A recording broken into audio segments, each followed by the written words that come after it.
take it chapter by chapter, one bite at a time. So many adventures and mountains we can climb. Take it word for word, line by line, one bite at a time.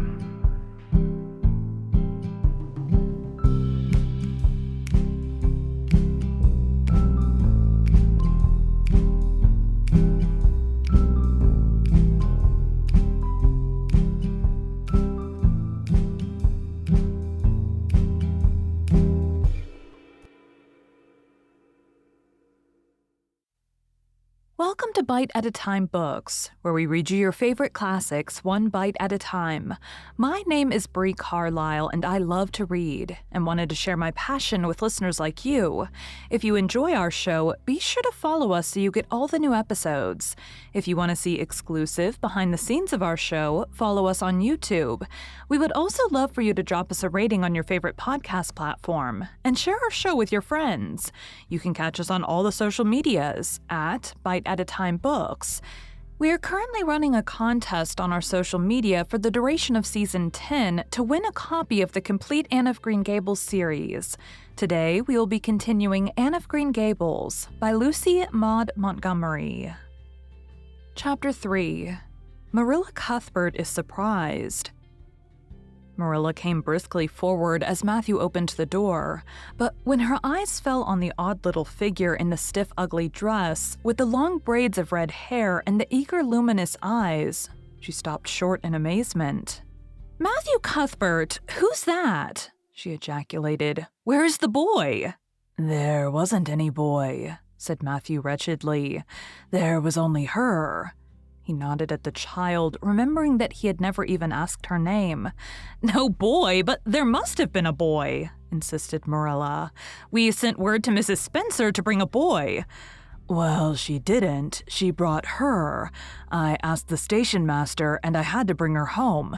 She couldn't be left there, no matter where the mistake had come in." "Well, this is a pretty piece of business," ejaculated Marilla. During this dialogue, the child had remained silent, her eyes roving from one to the other, all the animation fading out of her face. Suddenly she seemed to grasp the full meaning of what had been said. Dropping her precious carpet bag, she sprang forward a step and clasped her hands. "You don't want me," she cried. "You don't want me because I'm not a boy. I might have expected it. Nobody ever did want me. I might have known it was all too beautiful to last. I might have known nobody really did want me. Oh, what shall I do? I'm going to burst into tears." Burst into tears she did, sitting down on a chair by the table, flinging her arms out upon it and burying her face in them. She proceeded to cry stormily. Marilla and Matthew looked at each other deprecatingly across the stove. Neither of them knew what to say or do.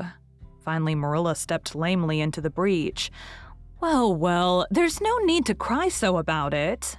"Yes, there is need." The child raised her head quickly, revealing a tear-stained face and trembling lips.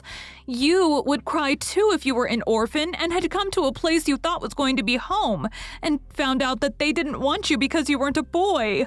Oh, this is the most tragical thing that ever happened to me." Something like a reluctant smile, rather rusty from long disuse, mellowed Marilla's grim expression. "Well, don't cry anymore. We're not going to turn you out of doors tonight. You'll have to stay here until we investigate this affair. What's your name?" The child hesitated for a moment. "Will you please call me Cordelia?" she said eagerly. "Call you Cordelia? Is that your name?" "No, it's not exactly my name, but I would love to be called Cordelia. It's such a perfectly elegant name." "I don't know what on earth you mean. If Cordelia isn't your name, what is?" "Anne Shirley," reluctantly faltered forth the owner of that name. "But oh, please do call me Cordelia. It can't matter much to you what you call me if I'm only going to be here a little while, can it? And Anne is such an unromantic name." "Unromantic? Fiddlesticks," said the unsympathetic Marilla. "Anne is a real good, plain, sensible name. You've no need to be ashamed of it." "Oh, I'm not ashamed of it," explained Anne. "Only I like Cordelia better. I've always imagined that my name was Cordelia. At least, I always have of late years. When I was young, I used to imagine it was Geraldine, but I like Cordelia better now. But if you call me Anne, please call me Anne, spelled with an E." "What difference does it make how it's spelled?" asked Marilla with another rusty smile as she picked up the teapot. "Oh, it makes such a difference. It looks so much nicer. When you hear a name pronounced, can't you always see it in your mind, just as if it was printed out? I can. And ANN looks dreadful, but ANNE looks so much more distinguished. If you'll only call me Anne spelled with an E, I shall try to reconcile myself to not being called Cordelia." "Very well then, Anne spelled with an E. Can you tell us how this mistake came to be made? We sent word to Mrs. Spencer to bring us a boy. Were there no boys at the asylum?" "Oh yes, there was an abundance of them, but Mrs. Spencer said distinctly that you wanted a girl about 11 years old, and the matron said she thought I would do. You don't know how delighted I was. I couldn't sleep all last night for joy. Oh," she added reproachfully, turning to Matthew, "why didn't you tell me at the station that you didn't want me and leave me there? If I hadn't seen the White Way of Delight and the Lake of Shining Waters, it wouldn't be so hard." "What on earth does she mean?" demanded Marilla, staring at Matthew. She's just referring to some conversation we had on the road," said Matthew hastily. "I'm going out to put the mare in, Marilla. Have tea ready when I come back." "Did Mrs. Spencer bring anybody over besides you?" continued Marilla when Matthew had gone out. "She brought Lily Jones for herself. Lily is only 5 years old, and she's very beautiful and had nut-brown hair. If I was very beautiful and had nut-brown hair, would you keep me?" "No, we want a boy to help Matthew on the farm. A girl would be of no use to us. Take off your hat. I'll lay it and your bag on the hall table." Anne took off her hat meekly. Matthew came back presently, and they sat down to supper, but Anne could not eat. In vain she nibbled at the bread and butter and pecked at the crabapple preserve out of the little scalloped glass dish by her plate. She did not really make any headway at all. "You're not eating anything," said Marilla sharply, eyeing her as if it were a serious shortcoming. Anne sighed. "I can't. I'm in the depths of despair. Can you eat when you are in the depths of despair?" "I've never been in the depths of despair, so I can't say," responded Marilla. "Weren't you? Well, did you ever try to imagine you were in the depths of despair?" "No, I didn't." "Then I don't think you can understand what it's like. It's a very uncomfortable feeling indeed. When you try to eat, a lump comes right up in your throat and you can't swallow anything, not even if it was a chocolate caramel. I had one chocolate caramel once 2 years ago, and it was simply delicious. I've often dreamed since then that I had a lot of chocolate caramels, but I always wake up just when I'm going to eat them. I do hope you won't be offended because I can't eat. Everything is extremely nice, but still I cannot eat." "I guess she's tired," said Matthew, who hadn't spoken since his return from the barn. "Best put her to bed, Marilla." Marilla had been wondering where Anne should be put to bed. She had prepared a couch in the kitchen chamber for the desired and expected boy, but although it was neat and clean, it did not seem quite the thing to put a girl there somehow. But the spare room was out of the question for such a stray waif, so there remained only the East Gable room. Marilla lighted a candle and told Anne to follow her, which Anne spiritlessly did, taking her hat and carpet bag from the hall table as she passed. The hall was fearsomely clean. The little gabled chamber in which she presently found herself seemed still cleaner. Marilla set the candle on a 3-legged, 3-cornered table and turned down the bedclothes. "I suppose you have a nightgown?" she questioned. Anne nodded. "Yes, I have 2. The matron of the asylum made them for me. They're fearfully skimpy. There's never enough to go around in an asylum, so things are always skimpy, at least in a poor asylum like ours. I hate skimpy night dresses, but one can dream just as well in them as in lovely trailing ones with frills around the neck. That's one consolation. Well, undress as quick as you can and go to bed. I'll come back in a few minutes for the candle. I daren't trust you to put it out yourself. You'd likely set the place on fire." When Marilla had gone, Anne looked around her wistfully. The whitewashed walls were so painfully bare and staring that she thought they must ache over their own bareness. The floor was bare too, except for a round braided mat in the middle such as Anne had never seen before. In one corner was the bed, a high old-fashioned one with 4 dark low-turned posts. In the other corner was the aforesaid 3-corner table adorned with a fat red velvet pincushion, hard enough to turn the point of the most adventurous pin. Above it hung a little 6x8 mirror. Midway between table and bed was the window, with an icy white muslin frill over it, and opposite it was the washstand. The whole apartment was of a rigidity not to be described in words, but which sent a shiver to the very marrow of Anne's bones. With a sob, she hastily discarded her garments, put on the skimpy nightgown, and sprang into bed, where she burrowed face downward into the pillow and pulled the clothes over her head. When Marilla came up for the light, various skimpy articles of raiment scattered most untidily over the floor, and a certain tempestuous appearance of the bed were the only indications of any presence save her own. She deliberately picked up Anne's clothes, placed them neatly on a prim yellow chair, and then, taking up the candle, went over to the bed. "Good night," she said, a little awkwardly but not unkindly. Anne's white face and big eyes appeared over the bedclothes with a startling suddenness.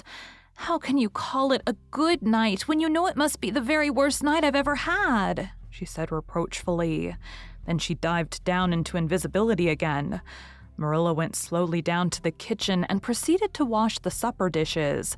Matthew was smoking, a sure sign of perturbation of mind. He seldom smoked, for Marilla set her face against it as a filthy habit, but at certain times and seasons he felt driven to it, and then Marilla winked at the practice, realizing that a mere man must have some vent for his emotions.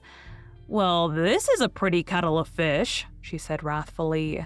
"This is what comes of sending word instead of going ourselves. Richard Spencer's folks have twisted that message somehow. One of us will have to drive over and see Mrs. Spencer tomorrow, that's certain. This girl will have to be sent back to the asylum." "Yes, I suppose so," said Matthew reluctantly. "You suppose so? Don't you know it?" "Well, now, she is a real nice little thing, Marilla. It's kind of a pity to send her back when she's so set on staying here." "Matthew Cuthbert, you don't mean to say you think we ought to keep her?" Marilla's astonishment could not have been greater if Matthew had expressed a predilection for standing on his head. "Well, now, no, I suppose not. Not exactly," stammered Matthew, uncomfortably driven into a corner for his precise meaning. "I suppose we could hardly be expected to keep her." "I should say not. What good would she be to us?" "We might be some good to her," said Matthew, suddenly and unexpectedly. "Matthew Cuthbert, I believe that child has bewitched you. I can see as plain that you want to keep her." "Well, now, she's a real interesting little thing," persisted Matthew. "You should have heard her talk coming from the station." "Oh, she can talk fast enough. I saw that at once. It's nothing in her favor either. I don't like children who have so much to say. I don't want an orphan girl, and if I did, she isn't the style I'd pick out. There's something I don't understand about her. No, she's got to be dispatched straight away back to where she came from." "I could hire a French boy to help me," said Matthew, "and she'd be company for you." "I'm not suffering for company," said Marilla shortly, "and I'm not going to keep her." "Well, now, it's just as you say, of course, Marilla," said Matthew, rising and putting his pipe away. "I'm going to bed." To bed went Matthew, and to bed, when she had put her dishes away, went Marilla, frowning most resolutely. And upstairs, in the east gable, a lonely, heart-hungry, friendless child cried herself to sleep. Thank you for joining Bite at a Time Books today, while we read a bite of one of your favorite classics. If you enjoy our show, be sure to follow us so you get all the new episodes. If you want to see exclusive behind the scenes of our show, follow us on YouTube. We would also love for you to drop us a rating on your favorite podcast platform and share our show with your friends. You can catch us on all the social medias at Bite at a Time Books.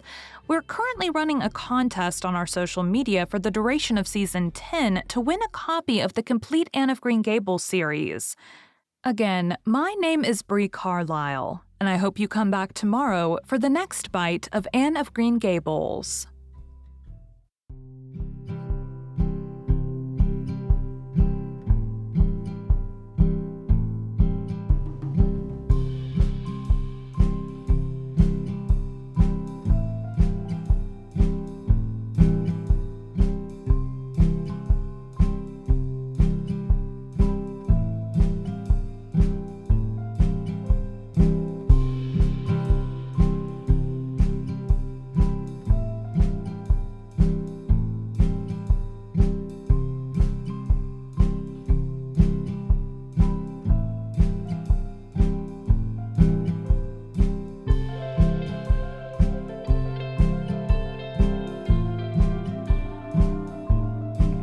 Take a look in the book and let's see what we can find.